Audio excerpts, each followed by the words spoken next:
آگے فرمایا وَإِن كُنتُمْ فِي رَيْبٍ مِّمَّا نَزَّلْنَا عَلَىٰ عَبْدِنَا. اب اللہ نے اتنا بڑا حکم دے دیا نا کہ میری عبادت کرو. عبادت میں کیا ہے؟ 5 نمازیں ہیں، رمضان کے روزے ہیں، پھر زکوٰۃ، خیرات، صدقات اللہ کو راضی کرنے کے لیے، پھر نظر کی حفاظت، زنا سے بچنا، شراب سے بچنا، سارے احکام. یعنی اپنے آپ کو مکمل کس کے حوالے کر دیا؟ اللہ کے. تو آدمی کہتا ہے پتہ نہیں اللہ کہہ بھی رہا ہے کہ نہیں کہہ رہا ہے. ایسا تو نہیں مولوی صاحب لگا رہے ہو اپنی طرف سے. جب بہت بڑا آرڈر آتا ہے تو انسان تحقیق کرتا ہے کہ یہ آرڈر واقعی ایس ایچ او صاحب کا ہے بھی کہ نہیں ہے. کیا خیال ہے بھائی؟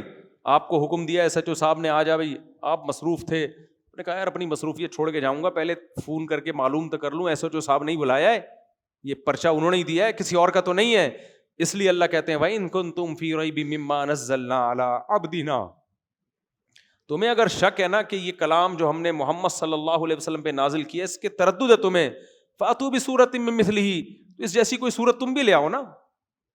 محمد صلی اللہ علیہ وسلم جو لکھنا پڑھنا نہیں جانتے تھے، وہ الحم سے لے کے والناس تک پورا قرآن لے آئے، تو تم بھی کچھ تھوڑا سا لے آؤ نا. آج تک مجھے ایک بات بتاؤ، ایسی کتاب وجود میں آئی ہے جس کا انداز بیان اتنا سلیس، اتنا خوبصورت، جس کے مضامین اتنے پاکیزہ، اور جس میں موٹیویشن اتنی پاورفل ہو کہ 1400 سال پہلے ایک آیت نازل ہوئی کہ جو رمضان کا مہینہ پائے روزے رکھے، 1400 سال بعد بھی اس پہ عمل ہو رہا ہے. دنیا کی کسی کتاب میں ایسی موٹیویشن ہے؟ اس پر میں کئی بار بیان کر چکا ہوں کہ کس لحاظ سے قرآن جیسی کوئی کتاب دنیا میں نہیں ہے. کس لحاظ سے؟ چند پوائنٹ جلدی جلدی بتا دیتا ہوں. دنیا میں ایسی کوئی کتاب، آپ کسی ملحد سے پوچھیں جو ایتھیسٹ ہو نا، دہریہ ہو، جو قرآن کو نہیں مانتا اور بہت بڑا پروفیسر ہو، پڑھا لکھا ہو، کہ یار تو ایک بات بتا، دنیا میں سب سے زیادہ کون سی بک ہے جو پڑھی جاتی ہے؟ ریسرچ کر کے بتا. وہ کہے گا بغیر ریسرچ کے بتا دیتا ہوں، سب سے زیادہ کون سی پڑھی جاتی ہے؟ بولتے کیوں نہیں ہو؟ جلدی جلدی بولو نا. قرآن. کہے گا بغیر ریسرچ کے بتا دیتا ہوں، کیونکہ اس پہ ریسرچ کی ضرورت ہی نہیں ہے. سب سے زیادہ وہ نہیں مانے گا قرآن کو، لیں گے کہ پڑھی سب سے زیادہ کون سی جا رہی ہے؟ قرآن. آپ اس سے کہیں یار دنیا میں کون سی ایسی کتاب ہے جو بغیر سمجھے بھی پڑھی جاتی ہے؟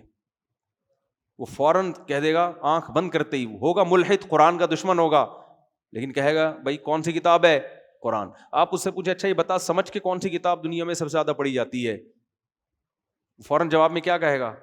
قرآن ہے. آپ اس سے کہیں دنیا میں کون سی ایسی کتاب ہے جو 1400 سال گزر گئے لیکن اس کتاب میں ایک حرف کا بھی اختلاف نہیں ہے، ایز اٹ از چلی آ رہی ہے. پوری دنیا میں جہاں پڑھی جاتی ہے، زبر زیر پیش کی ذرا سی کوئی غلطی کرے گا پیچھے سے لوگ اس کو ٹوکتے ہیں. اس میں مسلمانوں کا، کروڑوں لوگوں کا کوئی اختلاف، 1 ارب سے زیادہ مسلمان ہے نا، کوئی اختلاف نہیں ہے. ایسے 1400 سال سے حفاظت سے چلی آ رہی ہے. کوئی اور کتاب ہے جس کی 1400 سال میں ایسی حفاظت ہوئی ہو؟ فوراً جواب میں کیا کہے گا؟ نہیں. قرآن کے علاوہ کسی کو یہ مقام حاصل بولو نہیں ہوا. آپ اس سے کہ دنیا میں، پھر آپ اس سے اچھا دنیا میں کوئی ایسی کتاب ہے جس کو کھڑے ہو کے پڑھا جاتا ہو، اتنے احترام ہو اس کا کنٹینیوسلی،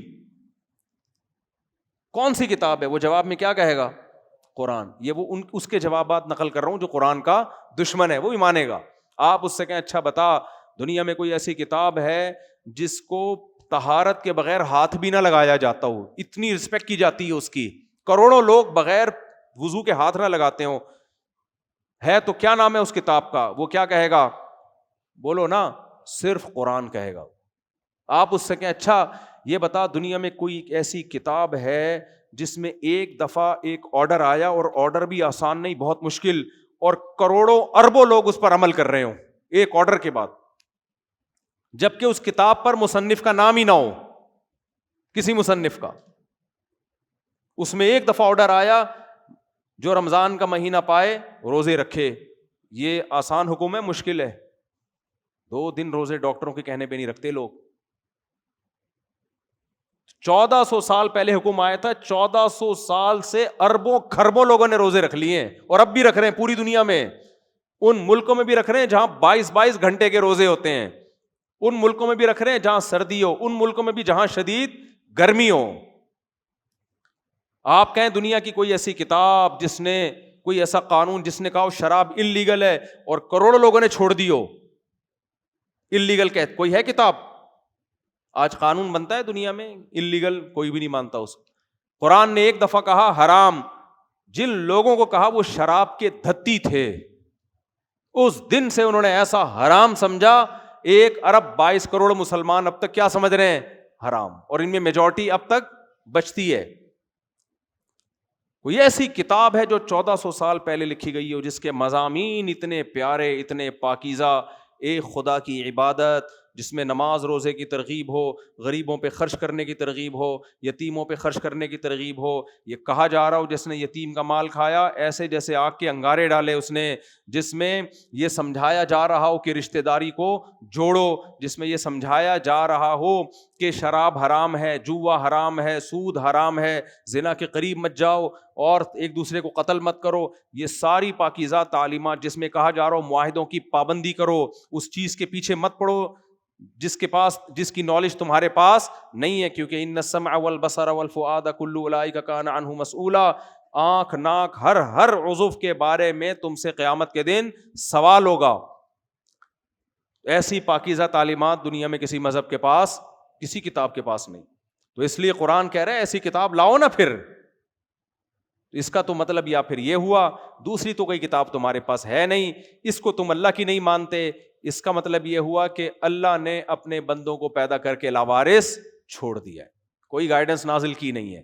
اس لیے اللہ فرماتے ہیں تم بھی لاؤ اس جیسی کتاب. کتاب کیا ایک صورت نہیں لا سکتے.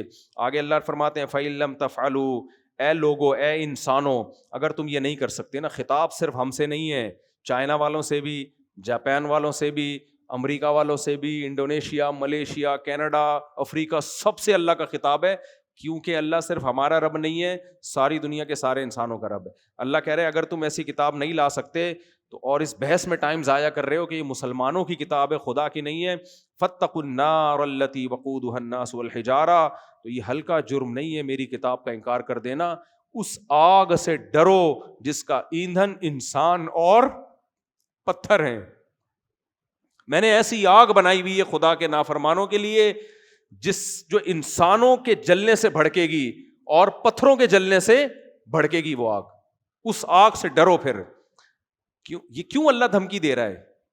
اس لیے کہ خدا کی باتوں کا انکار، یعنی اللہ کو آپ ہلکے میں لے رہے ہو. کوئی بہت بڑا طاقتور آدمی آپ کو دھمکی دے کے جائے اور آپ پڑے ہوئے خراٹے لے کے سو رہے ہو، اس میں وہ اپنی انسلٹ محسوس کرے گا کہ نہیں کرے گا؟